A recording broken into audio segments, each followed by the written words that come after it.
prayers to the family of those who lost their life today. Tommy Elliott, 63 years of age. Jim Tutt, 64 years of age.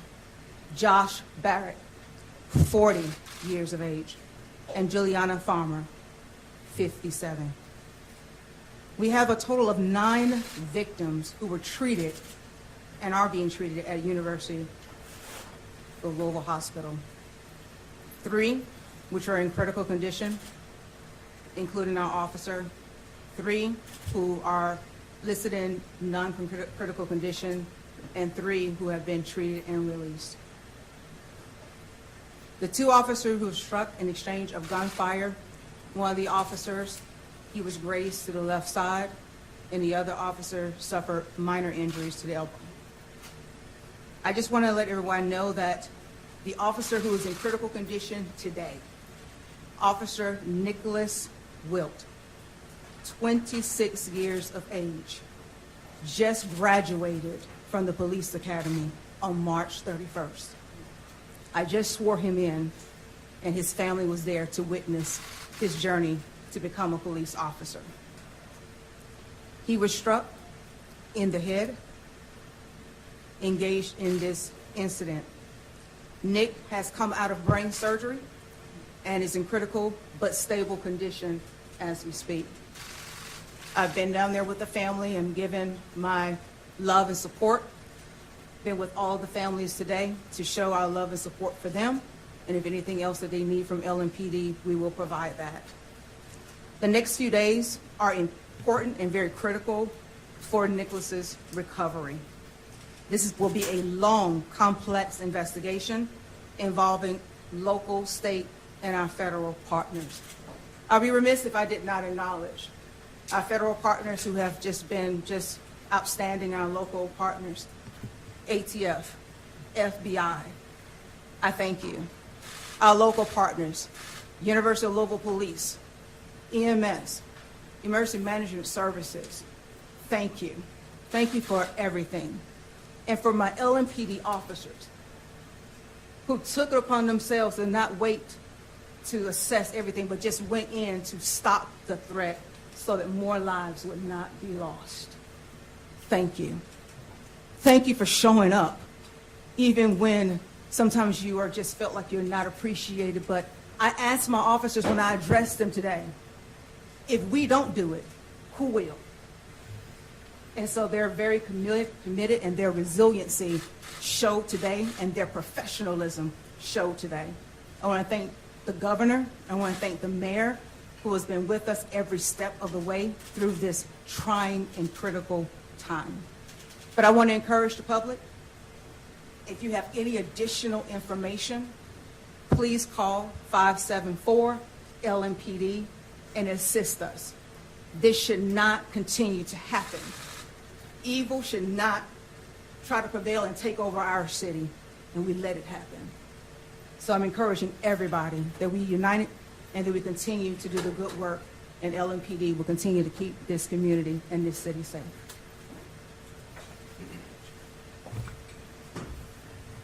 Thank you very much, Chief. Today is a day that's heartbreaking for our city, for all of us, and especially for the people who are in that office at Old National Bank and their loved ones.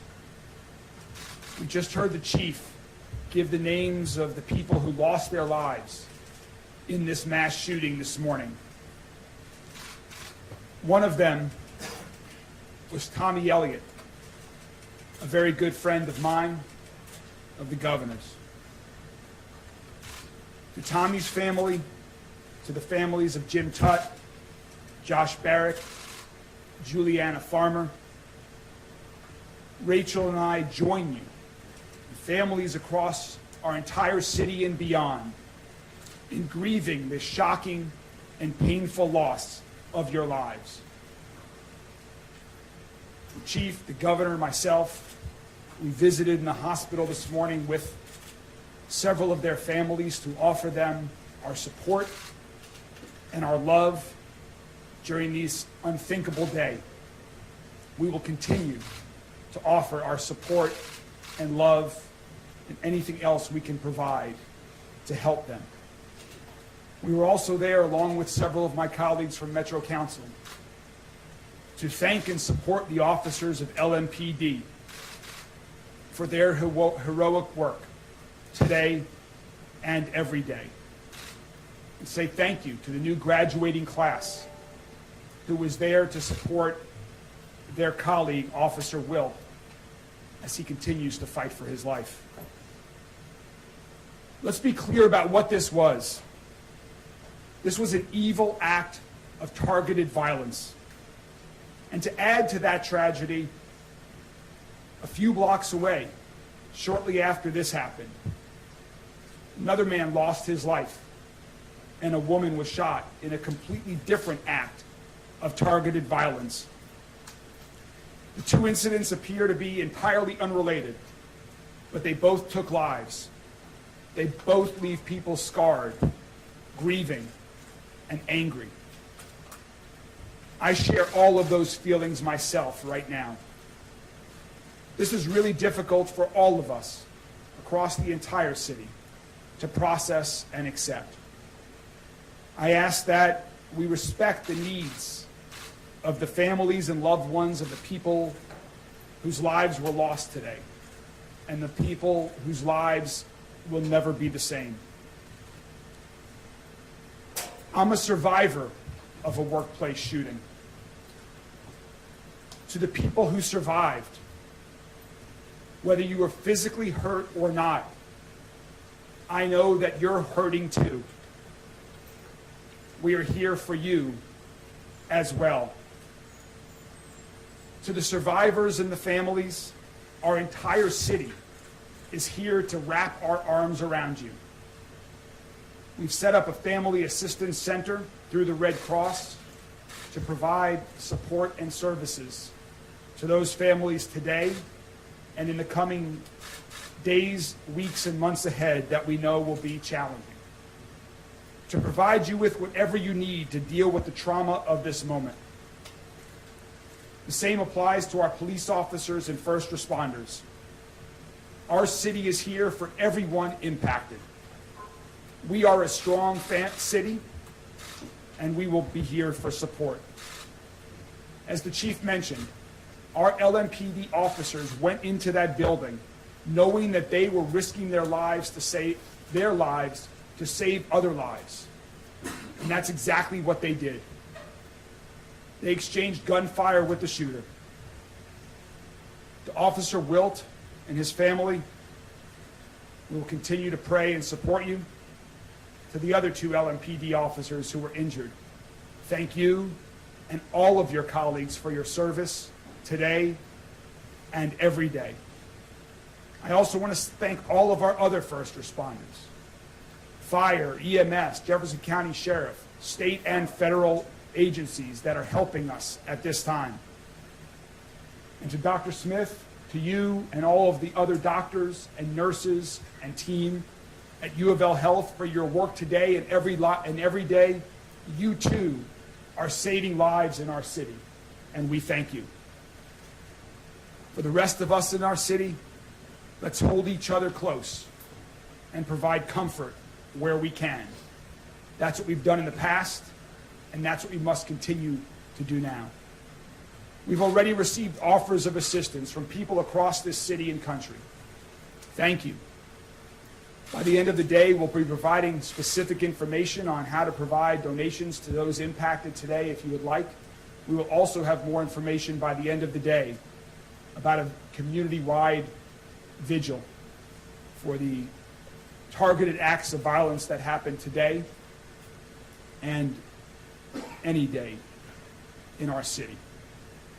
We will continue to move forward with strength, prayer, with love, support, and determination.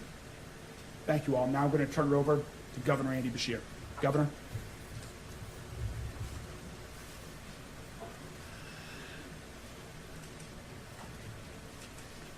Today is a tragic day in Louisville and for the entire Commonwealth of Kentucky. Acts of violence like this hurt.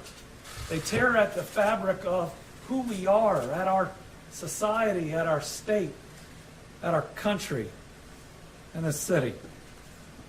Today, I'm hurt, and I'm hurting. And I know so many people out there are as well. We lost 4 children of God today, one of whom was one of my closest friends. Tommy Elliott helped me build my law career, helped me become governor, gave me advice on being a good dad. He's one of the people I talk to most in the world, and very rarely were we talking about my job. He was an incredible friend. We also lost Juliana Farmer, Jim Tutt, Josh Barrick, each amazing people whose families grieve them, whose community will mourn and will miss them. These are irreplaceable, amazing individuals that a terrible act of violence tore from all of us. We also pray for our LMPD officer and 2 others that right now, while perhaps stable, are still fighting for their lives with a need for our care and, yes, for our prayers, because I believe, and I believe that prayers lift all of us up, and those families would appreciate them. And while I hurt today, and while I will grieve when I'm able, I'm also grateful.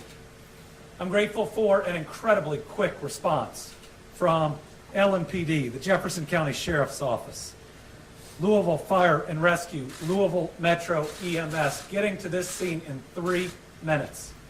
I'm convinced saved other people's lives, and I know saved 2 other of my friends. One, I received incorrect information this morning I thought was gone, and I'd started to mourn. And now I know he's okay. And one I got to see in the ER, that while it's going to take him a while to heal, it was so good to see my friend, see him there with his wife, and know he is still with us. I want to thank KSP, ATF, FBI, every single law enforcement agency that is going to bring their entire weight and their entire resources to bear so that we know exactly what happened in this situation. And you know, there are more first responders than the ones we've listed, because the team at U of L Hospital are first responders too. The first battle was stopping that gunman. The second is doing everything we can to keep those that have been wounded alive. And I want to say to this good doctor behind me, and we have worked together through pandemics and now this, that I am really proud of what his team is doing. I was in a room where one of those families that are rightfully worried got an update. And it was one that was specific but also provided with compassion. These doctors and nurses are fighting for the lives of our friends, of our family, and we are deeply grateful to them. I think what we need most right now, in a word, is love. I mean, just love. Love for these families. They're going to need it, I can tell you. I've talked to them.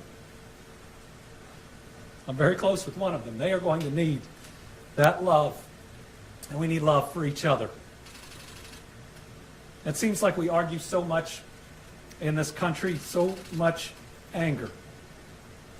I still believe that love and compassion and humanity can lead us to a better place. Now, this is hard. It's really hard the day after Easter. Now, Easter is about a rebirth, a better world, one where we're all supposed to work together to get there. One that's supposed to teach us love from a Savior that came. The world fell in love with him not because of his power, but for his compassion. And I believe what we can do, whether it's any faith or just your values, is ensure that today, more than anything, is about these families. It's about those families that are afraid they're going to lose their loved one, about those that have been through the worst and while may have survived, are going to bear the scars inside and outside today. It's got to be about them and the heroic actions of everybody who responded. And yes, I know, in the days to come, we'll talk about issues. But I think the thing that people get wrong after the most difficult of times and days, and as governor, I've had to see a lot of them, is that today ought to be focused on my friend and on everybody else's friends and loved ones that are no longer with us. My faith teaches me that while the body is mortal, the soul is eternal. And so I know that I will see Tommy again. And I know that all of these families and friends in this community, we will be reunited in a better place without violence, without the senselessness and hurt that we feel today. We will get through this. We'll get through this together. It's the only way. And we'll march forward. And my hope is that in honor of those that have fallen today or that may still fall, we can be better and we can do better. We can care about and love each other just a little bit more. Today, to honor those that have fallen and as so many families grieve, I'm ordering our flags statewide, fly at half staff until Friday evening, to make sure that we are paying tribute in every single part of this Commonwealth to those that we have lost. We are one Commonwealth, united with this city, united with these families. What we've had to do a lot in these last 3 years is wrap our arms around each other, and we need to do it here. Thank you. Oh, and next, we're going to hear from Dr. Smith, who is leading an incredible team to try to make sure as many of those that were harmed in this incident get through it. And let me just again say that he and his hospital have my full support and confidence. I've seen it firsthand. What they're doing is nothing short of amazing. And listen, I know they're going to do their best. And while we don't know what that outcome can be, we ought to be appreciative of them for doing their very best.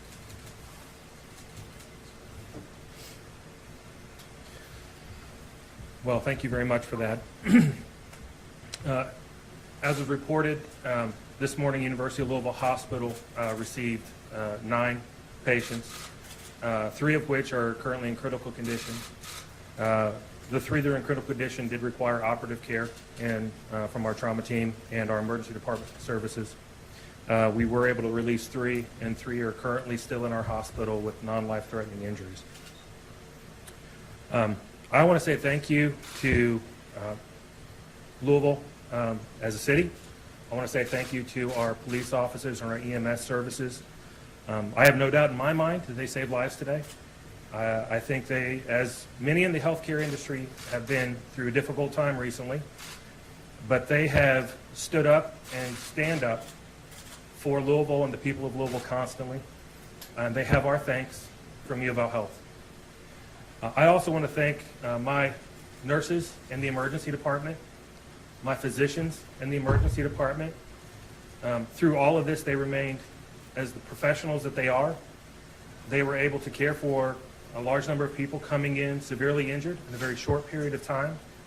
We were able to get them to the services they need. And as of now, no one that arrived at the hospital has expired. Now, I do not know what the days ahead will be. I do know that they are still injured, but I also know that we are all Louisvillians, and it doesn't matter where we come from. It does not matter who we look like. We are all part of Louisville. LMPD, EMS, U of L Health. We are here for everyone. And so I would like to thank everyone who's helped us today. I would like to thank all the well wishes I've received, both personally and from our healthcare system from around the country. Support for people who have been through this around the country and know the pain that my team is currently facing, know the pain that the LMPD and EMS teams are currently facing, and will be with us because, as again, we are all Louisvillians. I want to thank everyone again for what they do for us every day. We are a wonderful and integral part of this city, and I am proud to be part of U of L Health, and I am proud to be part of U of L Hospital. So with that, thank you, and I'll turn it over for questions. Thank you very much, Dr. Smith. We're prepared to take a few questions from the media. Dr. Smith, obviously with brain surgery, do we know if Officer Wilkes is awake? I believe everyone who had surgery today are still sedated. No one is currently awake. It's still very early in this process for many of that information. Really, the next 24 hours for all involved in this who required an operation are going to be the critical time period for us to understand really how well they're going to recover from this acute part of their overall care. They've got long roads ahead of them, but if we can get through 24 hours, then we will take another 24 hours. And we will keep doing that until they get out of the hospital. You mentioned non-life threatening for those other victims. For the average person, does that mean gunshot wounds? Can that be considered non-life threatening in this case? Yes, you can have gunshot wounds that are non-life threatening. Correct. And that is the case for these three? We treated a total of 5 gunshot wounds today from this scene. What police chief, what is that moment like to hear an officer was shot in the head and then ultimately you hear that for now he is stable, but you hear that it appears he may make it through this. What are your thoughts there? That is one of the worst moments within any police chief's tenure being in this position. To hear that any of your officers have been injured in any kind of way, but critically injured. But it's also, too, it rubs me and it just rocks my world to have anybody being injured and losing their life. And so I am just truly, I have so much respect for the families because they were still present and were very appreciative of what was done and how LMPD responded today. And they were actually embracing me as I was embracing them. But let me say this, the evil that took place today, we shouldn't hear the tears that were coming out from these families. And that right there sticks because they are weeping because someone decided that they wanted to take life today. And so, but with that, I'm very grateful and hopeful, and I'm thankful to the doctor for stabilizing so many that could have possibly lost their life. Can you tell us about the gun? What exactly type of gun was used and where the shooter died? If you know that at this point? I don't know where the shooter got the weapon from, but I just can say that it was a rifle used, as I mentioned earlier. Can you talk more about what happened inside the gun building prior to the shooting this morning? Repeat that again? Can you talk more about what happened inside the bank building prior to the shooting? Again, this is an ongoing investigation, and again, as like the governor has stated, we want to focus in on the families. We want to focus in right now what happened, and as this investigation continues to unfold, then we'll be able to reveal a little bit more. Are all of the information about stuff being on Instagram, is that stuff going to be taken down, and was he communicating on Instagram before this incident? I will state this, that the suspect was live streaming, and unfortunately, that's tragic to know that that incident was out there and captured. And so we're hopeful that we can have that incident removed, that footage removed. Has the home of this shooter in this case been searched? Have you guys discovered anything, manifested, things of that nature? Again, it's still ongoing within this investigation. It's still unfolding, and so I don't want to get into any additional particulars at this time. Were the victims employees of the bank? Quick question. Upon the gunman being identified and you realized who he was, had he had any encounters with the police department in his past? From my understanding, right now, preliminarily wise, that may change, but my understanding, we have not had any prior engagement with this individual. And is he a citizen of Louisville? He worked at Old National Bank, and so I am assuming right now that he was a citizen of Louisville. And has Were all the there been a victims- search warrant conducted on his home as of today? I don't want to get into particulars on that investigation portion of it, but again, it's ongoing, so I respect your question. Chief, was the Chief, were all the suspect shot and killed by victims police? employees of the bank? Are you able to say if a number of victims were employees of the bank? Yes, yes, Thank you. yes. And the officers. And the Any audience, officers. okay, thank you. Yes, Chief, was the suspect shot and killed by police? yes, sir. Yes, sir. Chief, were there guards inside the bank? Was there any security? How was this person inside? I'm not familiar with any other additional security with that inside the location, but again, let's focus back on this initial incident right here, that we responded in a timely, quick fashion, and we stopped the threat so that no additional loss of life could be taken. We will continue to provide updates as we have more information. This has been a very active day where we are, as the governor and chief said, we are using every resource available from local, state, and federal agencies to provide all of these answers to the entire community, to the loved ones who lost victims today. And so we are going to get back to work. We will continue to keep you all up to date as we have more information. Thank you all very much. Will there be another update tonight? Will there be Do another? you all plan on getting us again tonight? We will let you know when the next update's going to be shortly. Thank you so much. Thank you all. Thank you.